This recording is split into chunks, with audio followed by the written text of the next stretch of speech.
Ce que l'on remarque, c'est que la tendance à la banalisation des missiles et à la désinhibition dans leur emploi marque tous les conflits actuels, et c'est une tendance qui va durer.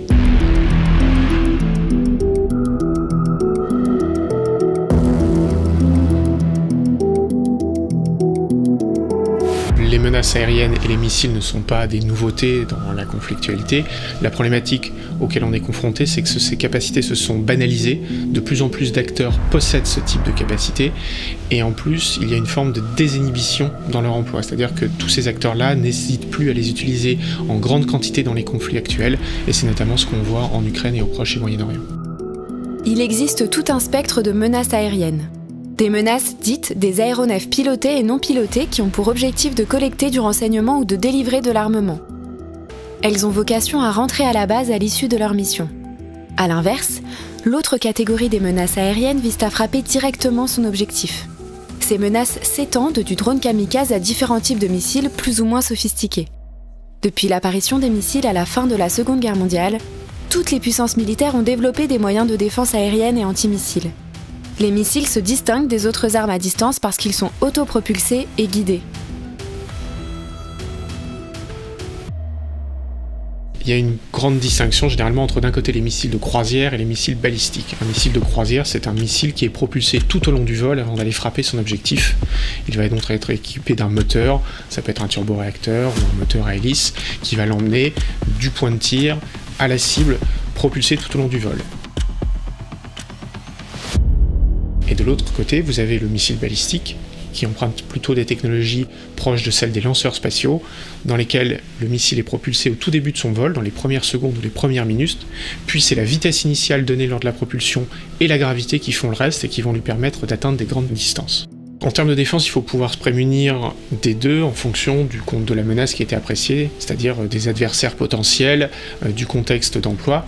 Et donc le missile de croisière finalement est plus facile à intercepter parce qu'il est plus lent, mais il est beaucoup plus difficile à observer, puisque le missile de croisière va pouvoir voler le plus près possible du sol, potentiellement à quelques dizaines de mètres du sol, afin d'épouser les masques du terrain et éviter d'être repéré avant le tout dernier moment. A l'inverse, le missile balistique sera visible d'assez loin, mais c'est sa vitesse qui va le rendre extrêmement difficile à intercepter, avec des fenêtres d'interception qui parfois ne dépasseront pas quelques secondes, ce qui implique une grande pression sur les opérateurs pour parvenir à une interception et surtout ne permet pas de réengager la cible en cas d'échec de l'interception. Plusieurs moyens de défense existent pour se protéger des missiles. Avant que la menace n'émerge, les États peuvent faire usage des instruments de non-prolifération. À ce titre, la France est membre du régime de contrôle sur les technologies des missiles, visant à encadrer leurs exportations. Si la menace se concrétise et qu'une attaque survient, il faut s'en défendre directement. C'est la phase d'interception. L'interception d'une menace, c'est le fait de l'abattre en vol, et donc pour ça, il faut avoir toute une chaîne d'engagement, puisque l'interception, finalement, ce n'est que le résultat de l'engagement. Une fois que cette menace a été détectée à longue portée, le système défensif peut la détecter à son tour. Il va essayer de la suivre, de discriminer, d'essayer de distinguer s'il s'agit d'une menace ou non, et s'il est décidé de l'engager, le système va pouvoir tirer un intercepteur ou dans certains cas, par exemple de tirer au canon, ça dépend du type de menace. L'intercepteur va frapper la cible et selon les circonstances, si on a la possibilité, on va essayer d'évaluer le tir et éventuellement mettre un deuxième ou un troisième intercepteur, et dans certains cas on n'aura pas le temps de le faire et donc on va tirer plusieurs intercepteurs d'un seul coup pour maximiser les chances d'interception. La fenêtre de temps de l'interception dépend énormément de la vitesse de la menace. Sur un missile balistique qui peut atteindre plusieurs kilomètres par seconde, la fenêtre d'interception va être de quelques secondes. On n'aura pas forcément le temps d'évaluer la réussite d'une première interception pour décider d'une seconde.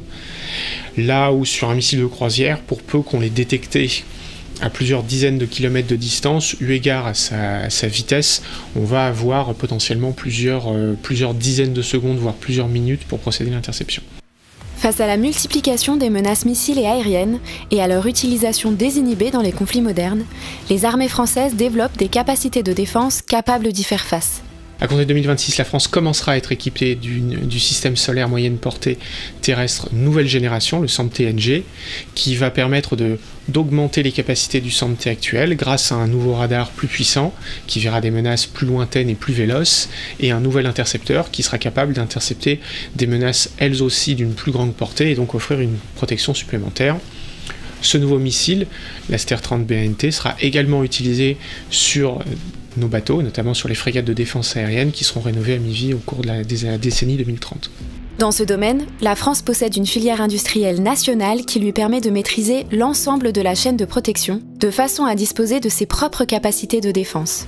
Elle développe aussi, avec ses partenaires européens, des capacités d'interception des missiles hypersoniques. Ce sont des missiles très manœuvrants, avec une rapidité au moins 5 fois supérieure à la vitesse du son.